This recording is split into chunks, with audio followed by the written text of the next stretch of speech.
Mga kapatid, magandang hapon po sa inyong lahat. Meron lang akong kakantahin kahit 2 linya lang. Pagbigyan nyo na po ako. Ito po mga kapatid. Walang tigil ang ulan at nasaan ka araw na paano ng pag-ibig sa isa't isa. Ayan mga kapatid. Kasi walang tigil ang ulan. Tignan nyo naman po. Dito po sa Antipolo, kanina napakalakas po talaga ng ulan. Ang nakakatakot lang, kapag dito sa Antipolo ay talaga pong sobrang lakas ng ulan, ito pong mga nakapaligid pong bayan dito sa amin sa Antipolo, Taytay, Cainta, Marikina, naku po, talaga pong binabaha. Ngayon mga kapatid, meron akong mga videos dito na ipapakita sa inyo na ito pong nangyaring pagbaha dito po sa Metro Manila at maging sa Kalakhang, Luzon. Talaga pong binabaha. Ang nakakapanghinayang, yung mga may-ari ng sasakyan, inilulusong nila yung kanilang mga sasakyan dito po sa matataas na baha. Nakakapanghinayang po yung mga sasakyan kasi meron mga modelo pa talaga, mga Fortuner na modelo, meron mga Ford, tapos Innova. Merong isang Innova talagang nakalampas siya, at pati yung Fortuner nakalampas siya. Paano kung hindi ka makalampas? At saka ang isang delikado dyan, kapag inilusong mo sa baha ang iyong sasakyan, expect mo na, ang alternator mo, mapupuno ng putik yan. Ang starter mo, mapupuno ng putik yan. Maging ang mga brake parts mo, lalo na kung naka-drum brakes po yan. At kinakailangan ngayon, magpagawa ka ngayon sa shop dahil po sa mga pyesa or sa mga parts ng sasakyan mo na nalubog sa baha. Ngayon, ito pa mga kapatid.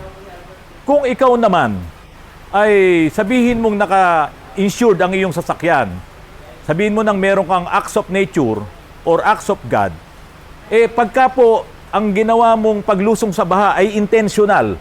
Halimbawa, nakita mo na, may baha po talaga. Gusto mong patunayan sa sarili mo na kayang-kaya nung sasakyan mo makalampas dyan sa baha na yan. Tapos hindi mo nalampasan, nako mga kapatid, intentional yan.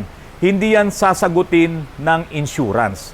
Kaya kahit na magpunta ka sa insurance, mag-iiyak ka doon at sagutin nila yung pagkaka-insured ng sasakyan mo dahil meron kang acts of God or meron kang acts of nature, hindi po yan sasagutin ng insurance. Paano naman ngayon mga kapatid? Yung mga nakaparada lang sa mga parking area, katulad po nitong video na yan na ipapakita ko po sa inyo, nakaparada lang sila. Bigla pong tumaas ang tubig baha dyan sa lugar na yan. Yan, covered po yan ng insurance, ng acts of nature, lalong-lalo na po sa Bethel. Hindi kayo mahihirapan na makipag-usap sa mga nasa opisina sa Bethel kapag ka po talagang ganyan na aksidente talaga yung pagkakalubog ng inyong sasakyan. Kahit po yung nasa traffic light ka, nasa kalsada ka, hindi mo ini-expect dahil ibang klase ang baha ngayon. Talagang mabilis tumaas.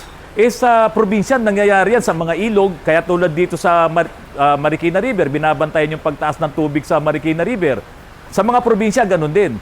Binabantayan yung pagtaas ng ilog, patubig, at yung mga lugar na mga catch basin talaga, yan ang binabantayan nila. Pero dito sa Metro Manila ngayon, sa Quezon City, sa Makati, dito sa Taytay, sa Cainta, sa San Juan, grabe, dito sa Cainta, ayan, tignan nyo po yan, ang taas po talaga hanggang dibdib, yung tubig baha.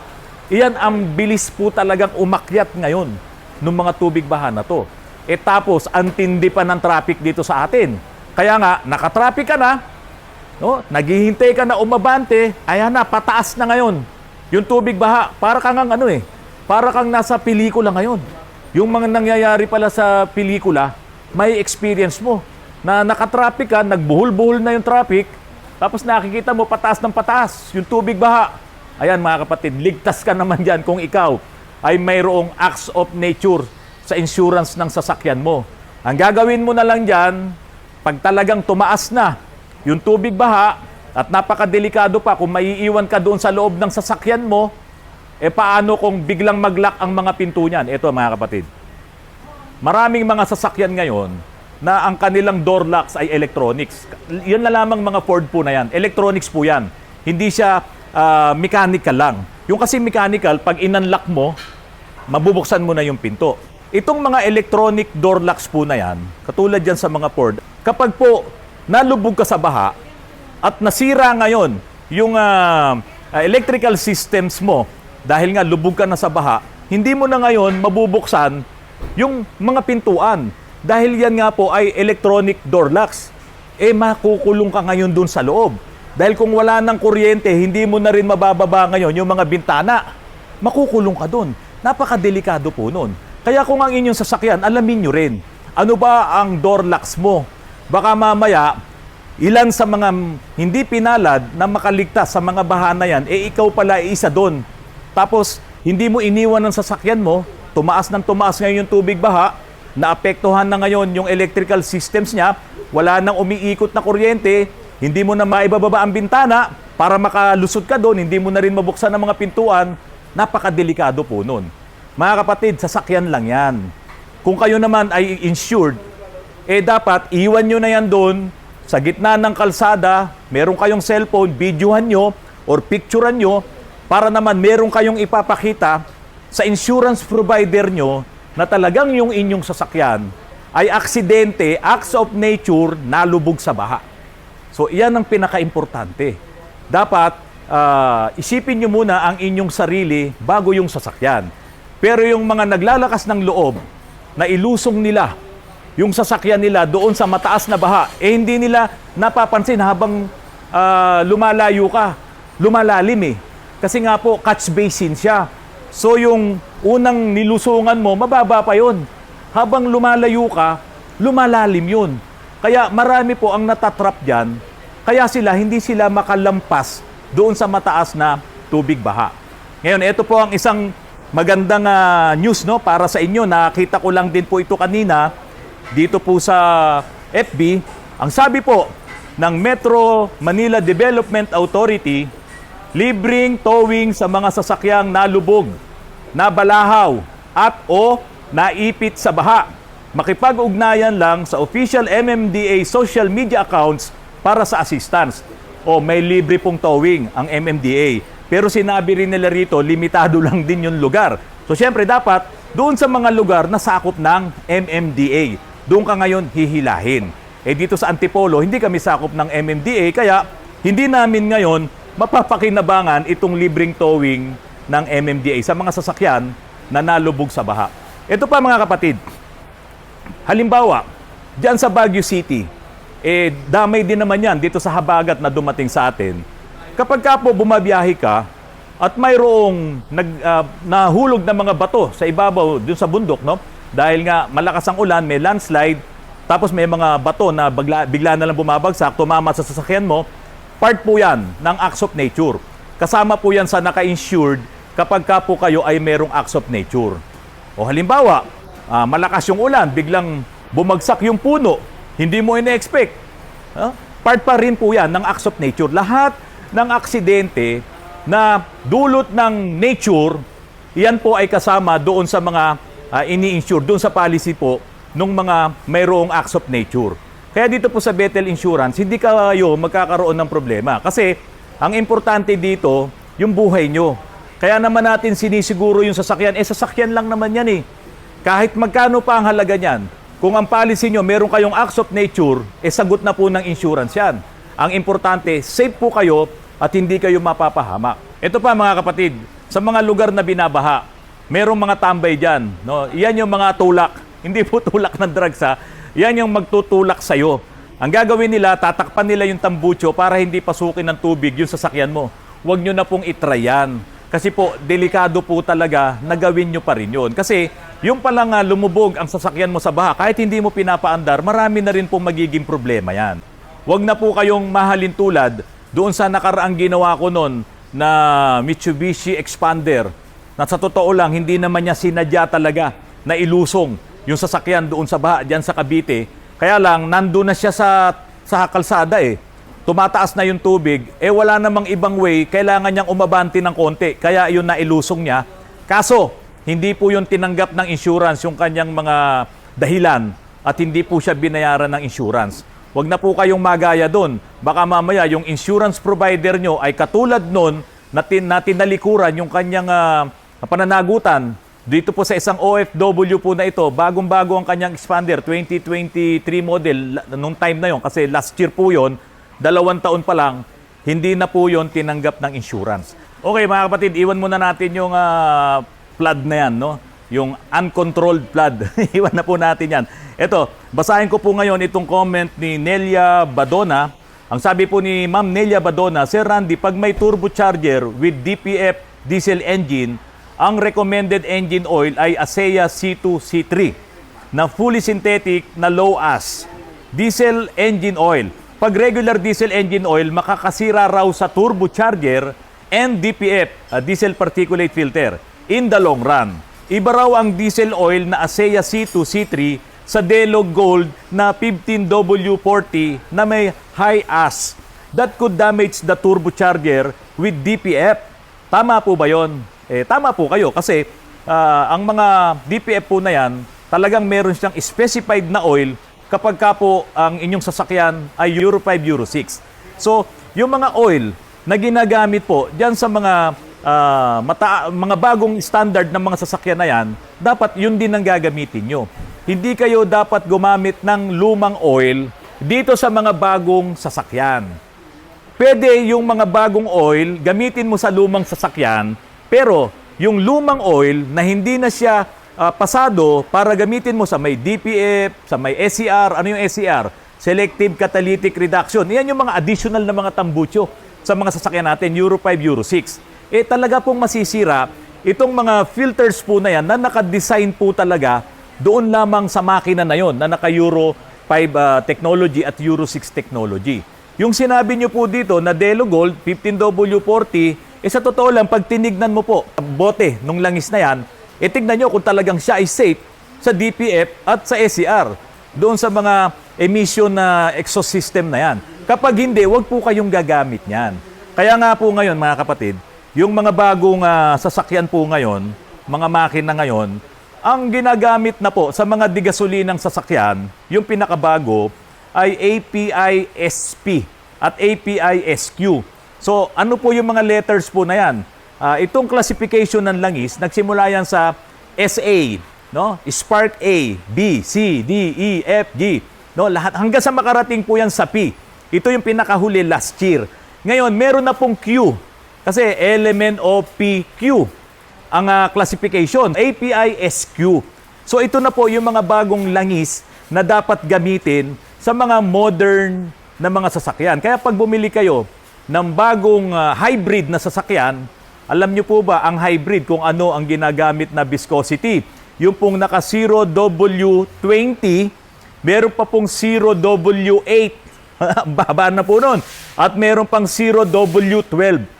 Karamihan, yung mga langis po na yan ay ginagamit dito sa mga bagong engine, lalo na yung mga naka-hybrid. Tayo nga dito, 0W13, nagre-reklamo pa yung iba. Delikado do yun. Hindi po siya delikado.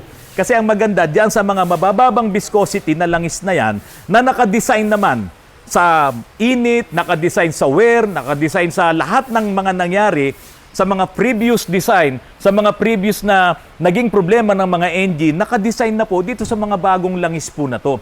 Pero, pag gumamit ka ng langis na hindi akma sa bago mong engine na ang ginagamit talaga dapat ay SQ, ay masisira ang makina mo. Kasi yung mga lumang langis, lalo na kung hindi yan fully synthetic, makakapal po ang viscosity niyan.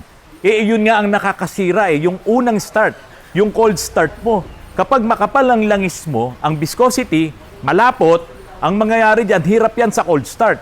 Sa mga hybrid, pati itong mga bagong sasakyan ngayon na merong start and stop technology, maya't maya, mamamatay ang ICE engine, internal combustion engine, tapos gagana ulit, mamamaya, mamamatay na naman. Iyon nga yung fuel economy na sinasabi nila, na kapag ka nasa traffic, halos ganun ang nangyayari, para ang gumagana lang yung electric motor saka yung battery.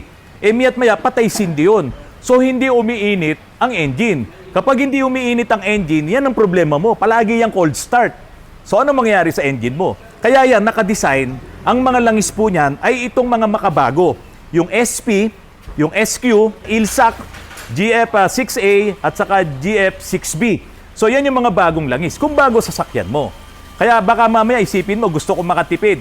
Gamit ako ng mga lumang langis kasi mas medyo mura yon. Hindi ka makakatipid. Masisira ang makina mo. Kung ano na talaga yung nakadesign diyan sa makina mo, kung ano yung dapat na langis na gamitin, nasa manual yan, Yun lang ang gagamitin mo. Hindi ka pwedeng bumaba doon.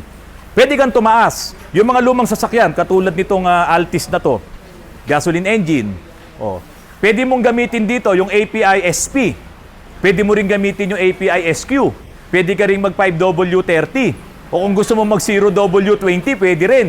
Pero the best talaga sa mga ganitong sasakyan, medyo luma na, API SP ang gamitin mo at 5W30 ang iyong viscosity.